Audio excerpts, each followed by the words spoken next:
This is Jordan Tower with JT News. Make sure you smash that like button, hit that subscribe button. Let's get right into the news. I appreciate you guys. Okay, we got 50 Cent throwing a fit yesterday. He threw a temper tantrum about Starz. Okay, so arguably probably one of the best power episodes I've seen in a long time aired over the weekend.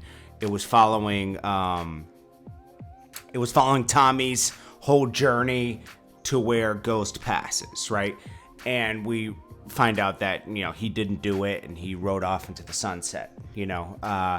But 50 Cent was not how he said, "Oh, now you love me again. I wasn't ish last week." Well, the episode the week before was a little bit boring, you know.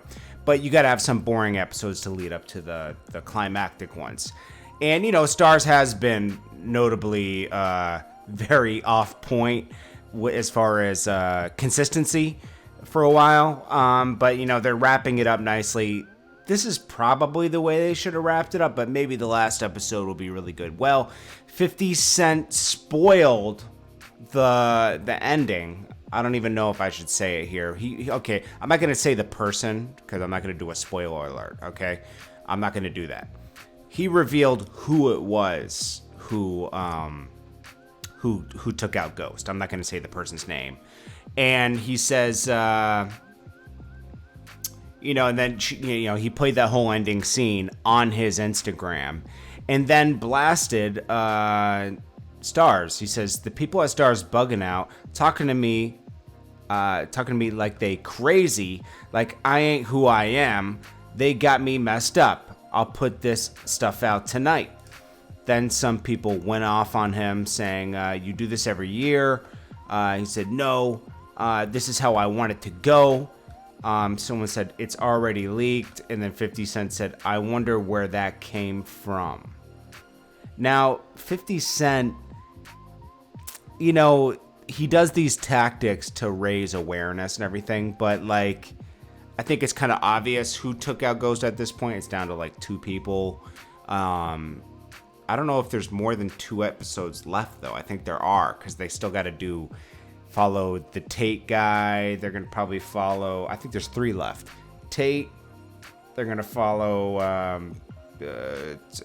Tasha, and then the kid, you know. So, or Tariq. So, obviously, you know, they're going to leave the person who took him out last, you know. Or maybe they'll do like I don't know what they're going to do. But anyways, 50 Cent is like, I don't know what this is. This doesn't help your show. People know who it is now, you know, so it's like, you know, and it doesn't help your relationship with Starz, I don't think. But anyways, I want the BMF series. I don't care about this anymore. You know, we kind of understand this is wrapping up. I really like the last episode, I must say. But, you know, it's not just 50 Cent. There's Courtney Kemp. There's a lot of people involved in making this show. He was a huge part of making it what it is. But I want to see what he does next, you know, honestly, on Starz by himself. I'm interested to see what he does with the BMF series, but I think he's going to lose the rights to that, to be honest with you. It's been over 4 years at this point, and I think you can keep the rights to 4 to 5 years, and then you lose the rights if you don't do anything with them. Then we got Joe Budden saying he will not do anything with Slaughterhouse until they are off of Eminem's label. He said they got to get away from Shady. He wants the group to own their own stuff again. I'm going to be honest with you. Now, people misinterpreted what I said yesterday. Eminem saved Joe Budden's career in music.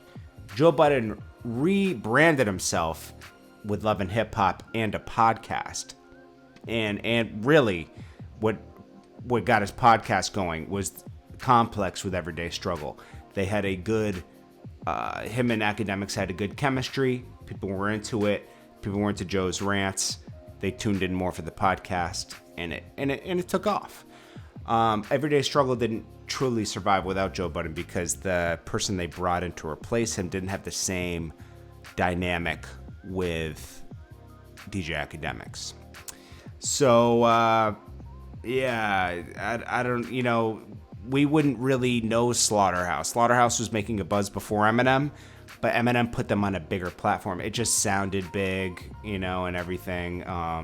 and they did pretty decent. You know, they were kind of like, you could kind of look at them as the Griselda of that day. You know, they were, and they could have been Griselda if they all stuck together and Shady did the right thing with them. I will agree with Joe that Shady misstepped with their whole career and their rollout, because they could have been Griselda.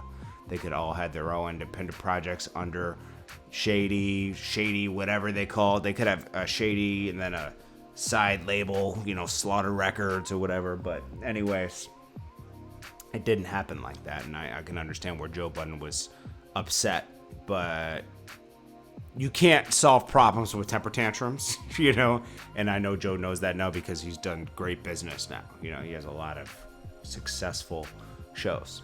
Anyways, guys, this is Jordan Tower with JT News, and I will check you guys on the next one. I hope you guys are having a great day, and stay positive, stay focused, and stay going.